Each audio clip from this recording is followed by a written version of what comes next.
Assalamualaikum warahmatullahi wabarakatuh. Halo semuanya, perkenalkan nama saya Arida Ramadhania, mahasiswi semester 2 dengan nomor pokok mahasiswa 1092309400089, jurusan Sistem Informasi STMIK Pranata Indonesia Kampus Cutmutia. Di sini saya akan mempresentasikan atau menjelaskan materi pertemuan ketujuh dari mata kuliah pengantar manajemen bisnis, yakni pengantar manajemen produksi.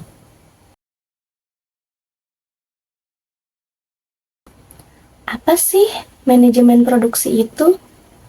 Manajemen produksi merupakan salah satu bagian dari bidang manajemen yang mempunyai peran dalam mengkoordinasikan berbagai kegiatan untuk mencapai tujuan.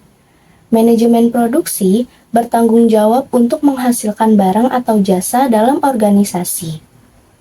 Manajer produksi juga disebut manajemen operasi, berfungsi mengambil keputusan yang berkenaan dengan suatu fungsi operasi dan sistem transformasi yang digunakan. Manajemen operasi adalah kajian pengambilan keputusan dari suatu fungsi operasi. Suatu pengambilan keputusan dalam fungsi dan sistem operasi yang menghasilkan barang atau jasa.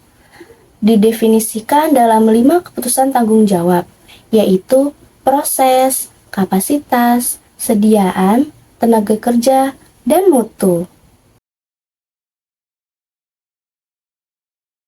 Apa sih yang kalian ketahui tentang strategi operasi?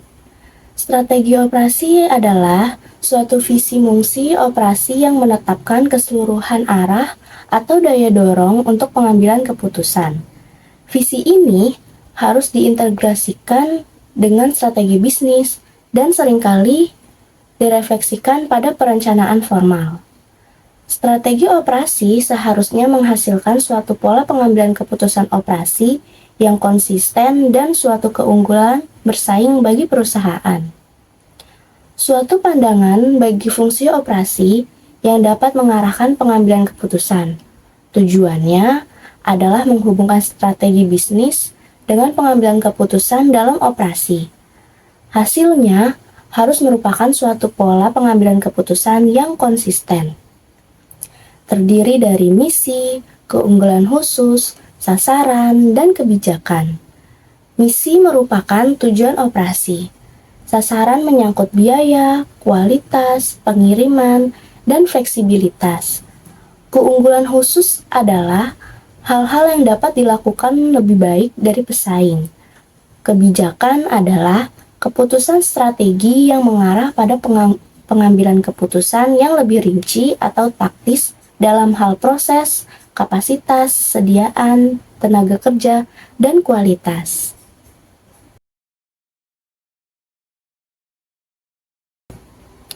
Keputusan desain dan pemanfaatan dalam operasi ada 5. Yang pertama, proses, di mana menyeleksi tipe proses, memilih peralatan, serta analisis arus proses. Yang kedua, kapasitas, di mana menetapkan ukuran fasilitas, menetapkan lokasi fasilitas, menetapkan tingkat tenaga kerja, memutuskan lembur, mengatur subkontrak, serta menetapkan jadwal. Yang ketiga, sediaan, di mana menetapkan ukuran sediaan, mendesain sistem pengendalian sediaan, memutuskan tempat sediaan, serta memutuskan kapan dan berapa besaran pesanan. Yang keempat, tenaga, di mana mendesain pekerjaan, menyeleksi sistem kompensasi, mendesain aturan kerja, melakukan pengawasan, serta menetapkan standar kerja. Dan yang kelima, mutu, di mana menetapkan standar mutu, memutuskan mutu perusahaan standar, menetapkan banyaknya pemeriksaan, serta mengendalikan mutu agar dapat sesuai.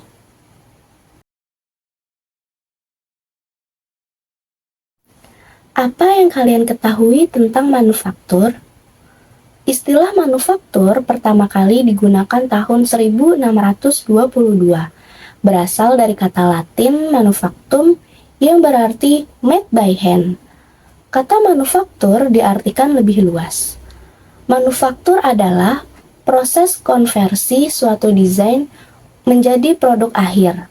Manufaktur merupakan serangkaian aktivitas dan operasi yang saling terkait, yang melibatkan desain, pemilihan bahan, perencanaan, produksi manufaktur, jaminan kualitas, manajemen, dan pemasaran produk industri manufaktur.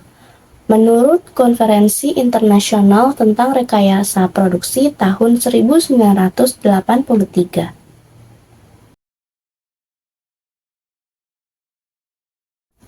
Apa yang kalian ketahui tentang produksi?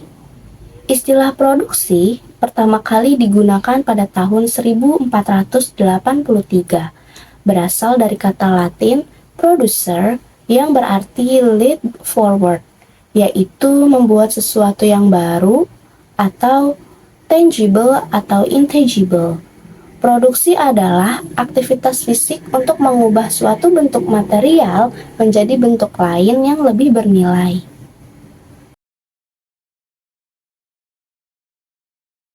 Apa sih sistem manufaktur itu? Sistem manufaktur adalah sistem yang melakukan proses transformasi atau konversi keinginan konsumen menjadi produk jadi yang berkualitas tinggi. Keinginan konsumen diketahui dari studi pasar, yang kemudian keinginan ini diterjemahkan menjadi desain produk, dan kemudian menjadi desain proses. Komitmen terhadap kualitas produk harus dimiliki oleh setiap level dalam perusahaan pada setiap tahap proses produksi. Dalam proses transformasi ini, terjadi penambahan nilai.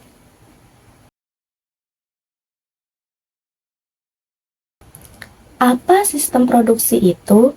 Sistem produksi adalah sistem yang melakukan proses transformasi atau konversi bahan mentah menjadi produk jadi dengan kualitas tinggi dan sesuai dengan desain produk yang telah ditetapkan.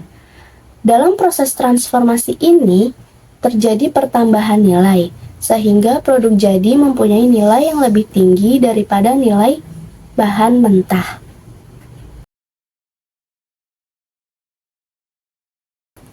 Apa yang kalian ketahui tentang perencanaan dan pengendalian produksi? Perencanaan dan pengendalian produksi yaitu merencanakan kegiatan-kegiatan produksi agar apa yang telah direncanakan dapat terlaksana dengan baik. Perencanaan produksi, di mana aktivitas untuk menetapkan produk yang diproduksi, jumlah yang dibutuhkan, kapan produk tersebut harus selesai, dan sumber-sumber yang dibutuhkan. Sedangkan pengendalian produksi di mana aktivitas yang menetapkan kemampuan sumber-sumber yang digunakan dalam memenuhi rencana, kemampuan produksi berjalan sesuai rencana, serta melakukan perbaikan rencana.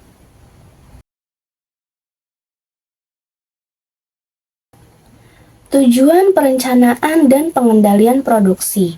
1. Mengusahakan agar perusahaan dapat berproduksi secara efisien dan efektif. 2. Mengusahakan agar perusahaan dapat menggunakan modal seoptimal mungkin. 3. Mengusahakan agar pabrik dapat menguasai pasar yang luas. Dan 4. Untuk dapat memperoleh keuntungan yang cukup bagi perusahaan.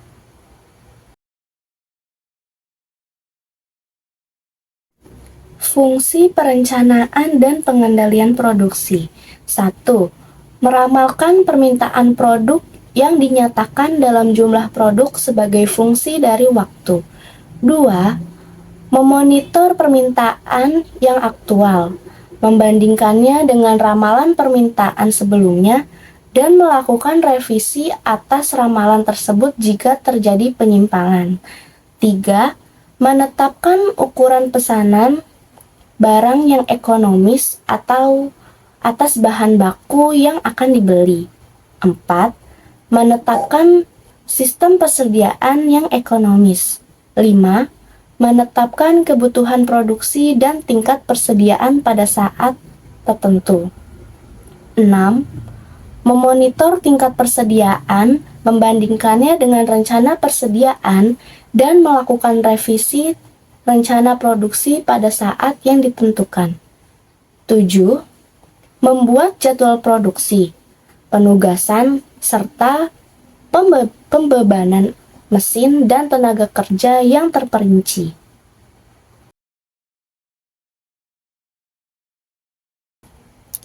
Tingkatan perencanaan dan pengendalian produksi ada 3. Yang pertama, perencanaan jangka panjang, di mana kegiatan peramalan usaha, perencanaan jumlah produk dan penjualan, perencanaan produksi, perencanaan kebutuhan bahan, dan perencanaan finansial. Yang kedua, perencanaan jangka menengah, di mana perencanaan kebutuhan kapasitas, perencanaan kebutuhan material, jadwal induk produksi, dan perencanaan kebutuhan distribusi.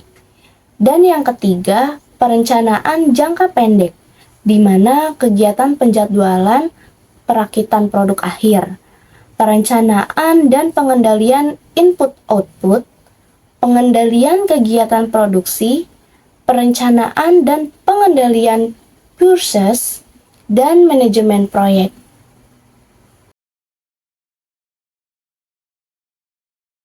Kegiatan perencanaan dan pengendalian produksi. 1. Peramalan kuantitas permintaan. 2. Perencanaan pembelian atau pengadaan, jenis, jumlah, dan waktu. 3. Perencanaan persediaan, jenis, jumlah, dan waktu. 4. Perencanaan kapasitas, tenaga kerja, mesin, dan fasilitas. 5. Penjadwalan produksi dan tenaga kerja. 6. Penjaminan kualitas. 7. Monitoring aktivitas produksi. 8. Pengendalian produksi. 9. Pelaporan dan pendataan.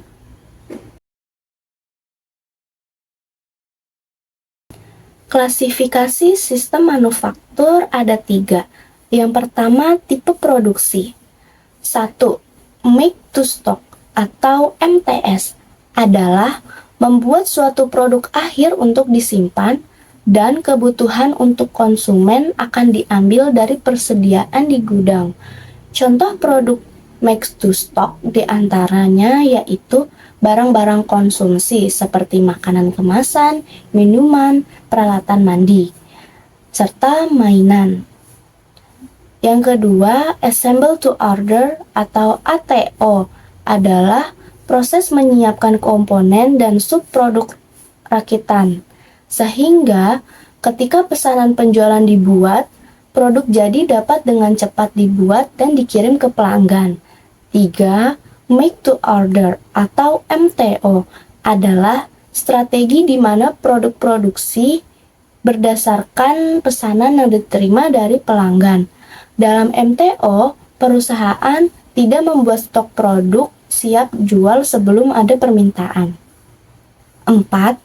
Engineering to order atau ETO adalah strategi di mana produk dirancang dan diproduksi berdasarkan kebutuhan dan spesifikasi unik dari pelanggan.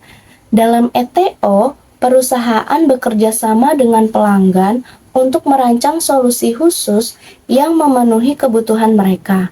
Produk tersebut tidak tersedia sebagai produk standar di pasar.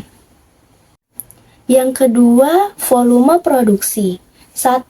Produksi massa, di mana laju serta tingkat produksi massa umumnya tinggi.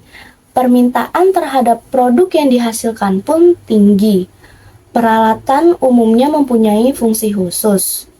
Keahlian tenaga kerja tidak terlalu tinggi sebagai akibat dari fungsi peralatan yang khusus.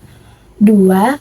Produksi batch, di mana ukuran lot produksi medium. Tujuannya untuk memenuhi kebutuhan konsumen terhadap produk-produk yang diperlukan secara kontinu. Peralatan umumnya mempunyai fungsi umum, tetapi dirancang untuk tingkat produksi yang tinggi. 3. Produksi job shop, di mana tingkat produksi rendah. Peralatan mempunyai fungsi umum. Keahlian yang diperlukan tenaga kerja cukup tinggi, serta biasanya membuat berdasarkan pesanan. Yang ketiga, aliran produksi. 1. Fixed site atau project adalah sistem manufaktur yang cocok digunakan dalam pembuatan produk yang terdiri atas kombinasi beberapa kegiatan dan penyelesaiannya dibatasi oleh waktu tertentu. 2. Job shop atau jumbled flow adalah mengorganisasikan peralatan dan tenaga kerja ke dalam pusat-pusat kerja atau work centers berdasarkan jenis pekerjaan. 3. Flow shop adalah proses konversi di mana unit-unit output secara berturut-turut melalui urutan operasi yang sama pada mesin-mesin khusus. Biasanya ditempatkan sepanjang suatu lintasan produksi. Yang keempat, tata letak atau layout. 1. Fixed position layout adalah tata letak fasilitas yang memiliki penataan segala tools dan mesin yang bergerak mendekati produk. Produk tidak akan melakukan perpindahan dari mesin ke mesin lainnya. 2. Proses layout adalah tata letak yang mengelompokkan workstation berdasarkan kesamaan proses. Misalnya, semua mesin bor dijadikan satu menjadi departemen, semua mesin bubut dijadikan satu departemen, dan seterusnya. Material akan berpindah dari satu departemen ke departemen lainnya. 3. Product flow layout adalah penyusunan letak fasilitas produksi yang diletakkan berdasarkan urutan proses produksi dari bahan baku sampai barang jadi. Dalam layout ini, manajemen harus benar-benar mengetahui proses produksi. Sekian yang dapat saya presentasikan, kurang lebihnya mohon maaf. Terima kasih. Wassalamualaikum warahmatullahi wabarakatuh.